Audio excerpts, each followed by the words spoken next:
네, 해당 지역에 거주하는 사람들의 연령대 또는 소득 수준, 그 지역의 성향 이런 것들 따라서 주택 형태가 그 지역 사람들에 맞추어서 만들어집니다.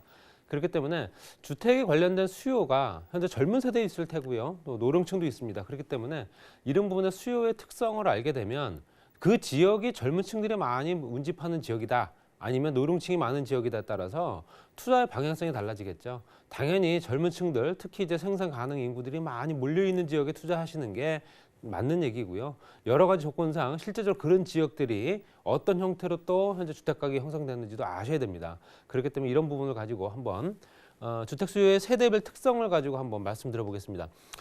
세대를 좀 나누면요. 에코 세대와 중간 세대, 1차 베이비붐 세대, 그다음에 고령 세대 이렇게 나눌 수 있습니다. 뭐 전체적으로 이제 나이가 들어가면서 실제적으로 이제 중간 세대나 1차 베이비붐 세대가 이제 고령 세대가 될 테고요. 에코 세대는 이제 중간 세대로 또 이제 편입이 될 테지만 지금 현재 기준 봤을 때 에코 세대는 현재 34세 이하를 보시면 될 것 같고요. 중간 세대는 35세부터 49살까지, 그다음에 1차 베이비붐 세대는 50부터 그러니까 59가지요. 그리고 고령 세대는 60세 이상을 나타냅니다. 그랬을 때 1차 베이비붐 세대의 자녀 세대가 에코 세대입니다. 그렇기 때문에 당연히 1차 베이비붐 세대의 자녀가 연령대로 딱 보게 되면 당연히 베이비붐 세대가 자녀 세대죠. 그랬을 때 자가 보유율이 30% 40% 정도 수준밖에 안 되는 굉장히 낮죠. 그렇기 때문에 당연히 사회초년생이나 신혼부부가 주로 해당된다. 주로 이제 에코 세대는 임대 수요다 이렇게 봐도 무방합니다. 그다음 중간 세대가 있습니다. 35세부터 49세까지 있는 중간에 낀 세대라고도 하는데요. 실제적으로 2차 베이비붐 세대가 여기에 속한다라고 말씀드리고 싶습니다. 그래서 1968년도부터 74년에 태어난 사람들 핵심 주택 수요 계층으로 간주한다라고 보시면 될 것 같습니다. 연령대가 아무래도 주택을 옮겨 타야 되는 상황도 있을 수 있고요. 또 투자 목적이든 실거주 목적이든 또 직장 때문이든 어쨌든 형태로 봤을 때는 핵심 주택 수요다 보시면 될 것 같고요. 그 다음에 현재 1차 베이비붐 세대, 이제 에코 세대의 부모님 세대인데요. 아까 말씀드린 대로 자가 보유율이 70% 이상 됩니다. 집을 갖고 있는 사람들이 10명 중 7명은 넘고요. 주택 수요 감소가 예상되는 세대다 이렇게 돼 있습니다. 주택 수요가 감소가 되겠죠. 자가 보유율, 실제 집이 한 채 있기 때문에 추가적으로 구입한다는 건 여유 자금이 생겨서 투자 목적밖에 안 됩니다. 내가 거주하는 집이 있다 한다면은 그 집을 한 채를 가지고 실제적으로 재산 가치를 또 논할 수 있겠지만 전체적으로 주택 수요는 또 추가적으로 주택을 현재 보유해야 될 어떤 그런 이유는, 타당한 이유는 감소가 되는 세대다 보시면 될 것 같고요. 뭐 그 이상 세대, 이제 고령 세대라고 하는 부분은 자가 보유율이 75%, 집을 갖고 있는 사람들이 75% 정도 됩니다. 더 높죠. 당연히 오래전부터 갖고 있었던 노후화된 주택들, 실제적으로 이제 자녀들한테 다 물려줄 그런 주택들이겠죠. 여러 가지 봤을 때 자가 보유율이 가장 높은 세대는 고령 세대다 이렇게 보시면 될 것 같아요. 그래서 집들 갖고 있는 사람들, 그 사람들을 통해서 또 현재 다시 또 그 자녀 세대들도 집을 필요할 테고요. 또는 현재 부모님이 갖고 있는 집을 내가 물려받는 경우도 있을 테니까 당연히 이렇게 세대가 구분되면서 투자처를 또 찾고 있다 이렇게 보시면 될 것 같고요. 소득이라든가 자가 보유를 한번 따져봤습니다. 실제적으로 전국 수도권, 광역, 도지역까지 나눠봤을 때 단연컨대 뭐 수도권 지역에 있는 사람들이 더 소득은 많을 수밖에 없고요. 그 중에서도 중간 세대와 베이비붐 세대가 월등히 높습니다. 중간 세대와 베이비붐 세대, 그 다음에 에코 세대. 당연한 얘기겠지만 고령 세대는 소득이 없다라고 말씀드리고 싶고요. 실제적으로 소득 수준이 낮기 때문에 전체적으로 봤을 때 자가 보유율도 봤을 때도 집을 갖고 있는 사람들입니다. 자가 보유율은 자가 거주율과 다릅니다. 그렇기 때문에 자가 거주는 내가 갖고 있는 집에 내가 거주하는 비율이고요. 자가 보유율은 실제적으로 그 보유만 했을 뿐 내가 현재 이 집에 살지 않을 수도 있다. 이렇게 보시면 될 것 같고요. 에코 세대와 중간 세대, 베이비붐 세대, 고령 세대. 당연히 에코 세대에서 고령 세대로 갈수록 월소득은 줄어들고요. 그렇지만 에코 세대에서 고령 세대로 가는 비율 봤을 때 자가 보유율은 이만큼 높아진다.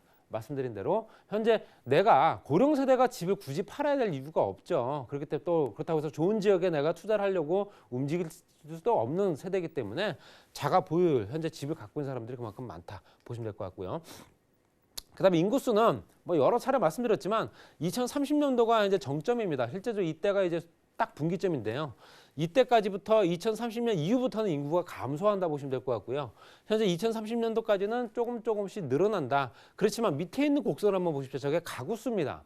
가구수는 실제적으로 1인 가구, 2인 가구, 다인 가구가 있겠지만 그 모든 가구를 다 포함시킨 거고요. 가구수는 늘어나고 있죠, 오히려. 가구 수 늘어나. 인구는 줄고 있는데 가구 수 늘어나고 있다. 결론적으로 집은 더 많이 필요하다는 얘기겠죠. 인구가 줄니까 부동산 가격이 우리는 앞으로 10년, 20년 후에는 부동산 가격이 조정을 될 거다라는 얘기도 있겠지만 지금 현재 이 가구 수 그래프를 보게 되면 그렇지도 않을 수 있다. 이렇게 말씀드리고 싶고요. 전체적으로 봤을 때 장래 인구 및 가구 추계 또 증가 어떻게 됐는가 봤을 때도 가구 수는 2010년도부터 2035년도까지 지속적으로 꾸준하게 늘어나고 있습니다. 거의 17,000 가구에서 현재 1,700만 가구에서 2,200만 가구로 늘어난다 보시면 될 것 같고요. 인구수는 4,900만에서 5,100만까지 늘어나는 걸 보실 수 있습니다. 그랬을 때 인구가 늘어나는 속도 대비 가구 수가 늘어나는 비율이 훨씬 더 높다. 이렇게 말씀드리고 싶고요. 평균 가구원 수의 이제 인원수가 얼마가 되는가 뭐 당연한 얘기겠지만 실제적으로 2007년도에는 3.7명 정도 됐습니다. 한 집안에 같이 거주하는 인구 비율 자녀부터 해서 부모님부터 그 부모님 또 할머니 할아버지까지 따졌을 때 3.77명이 쭉 떨어지면서 2035년도에는 2.17명. 그러면 결론적으로는 현재 한 가구에 3명이 채 살질 않는다라는 내용이고요. 그렇기 때문에 당연히 큰 집이 필요 없다라는 얘기입니다.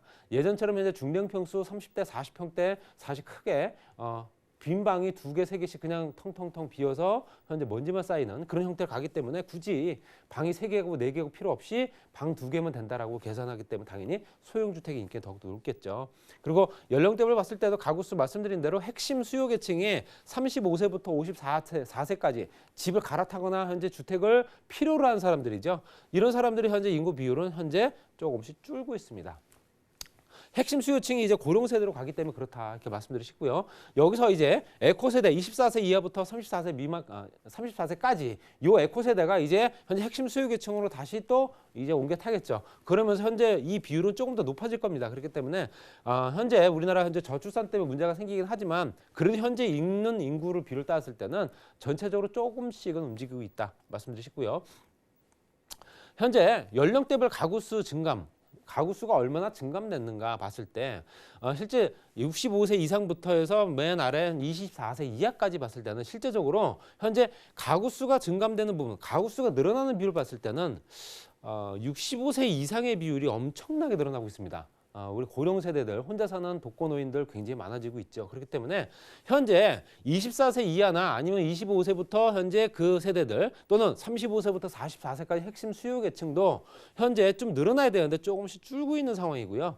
월등히 늘어나고 있는 비율은 봤을 때 55세부터 65세의 비율이 현재 가구 수가 많이 늘어나고 있다 보셔야 되고요. 현재 가구원 수 같은 경우는 말씀드린 대로 현재 1, 2인 가구를 합쳐가지고 실제로 2030년도에는 거의 65% 정도 됩니다. 10가구 중에 7가구 정도는 혼자 살거나 둘이 살거나 이렇게 된다 보시면 될 것 같고요. 당연히 다인 가구는 줄어들 수밖에 없고요. 여러 가지 형태로 봤을 때 2020년도 현재 기준 봤을 때도 58% 정도가 혼자 살거나 둘이 살거나 이렇게 형태를 보십니다. 앞으로 이 비율은 더 늘어나기 때문에 투자하는 목적으로서 봤을 때는 소형주택, 원룸, 투룸, 1.5룸 이런 것들이 굉장히 더욱더 각광받을 수밖에 없다라고 말씀드리고 싶고요. 자산 유형 비중 봤을 때도 주택 비중도 실제적으로 현재 에코 세대와 현재 고령 세대까지 쭉 봤을 때 금융 자산과 현재 실물 자산이 이제 부동산이죠. 실물 자산 비율은 중간 세대부터 베이비붐 세대 또 고령 세대까지가 월등히 높습니다. 그리고 에코 세대는 현재 아직까지는 실물 자산보다는 현재 실제적으로 금융 자산을 더 선호하는 거를 비율을 봤을 때 비교를 하게 되면 중간 세대 대비 에코 세대가 훨씬 더 금융 자산을 선호한다 보시면 될 것 같고요. 거기에 이제 60세부터 현재 80세 초과까지 실제로 총 자산 전체적으로 봤을 때도 그 이상이 되게 되면 더욱더 이제 실물 자산 비중이 높아지고요. 그리고 부동산 자산 중 현재 보유 가구 비중이라든가 아니면은 부동산 자산 중 현재 거주주택 자산 비중 봤을 때도 전체적으로 현재 60대부터 70세까지, 60대부터 80대까지가 조금 더 비율이 높은 걸 보실 수 있습니다.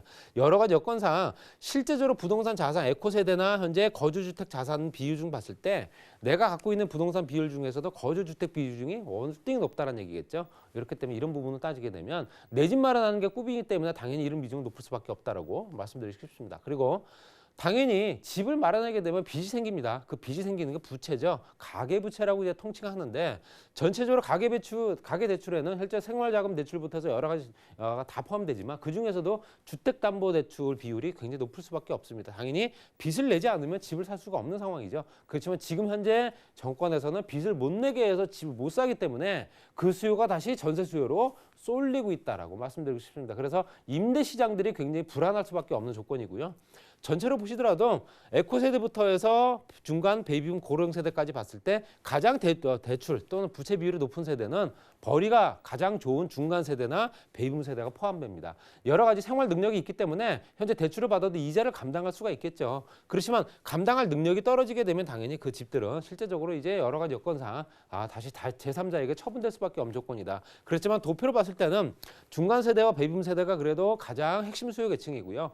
에코 세대가 이제 중간 세대나 베이비붐 세대로 이제 다시 베이비붐 세대까지는 아니겠지만 중간 세대로 이제 편입이 되게 되면 실제적으로 이 세대들이 움직임이 어디로 가느냐에 따라 달라집니다. 이 세대들은 혼자 살거나 둘이 사는 세대들이고요. 앞으로도 혼자 살거나 둘이 살 수밖에 없는 조건입니다. 그렇기 때문에 당연히 소형주택의 인기가 더욱더 높아질 수밖에 없다. 이런 부분을 가지고 투자할 수 있는 방향성을 한번 생각해 보시고 여러 가지 투자 방향을 한번 고려해 보시기 바랍니다.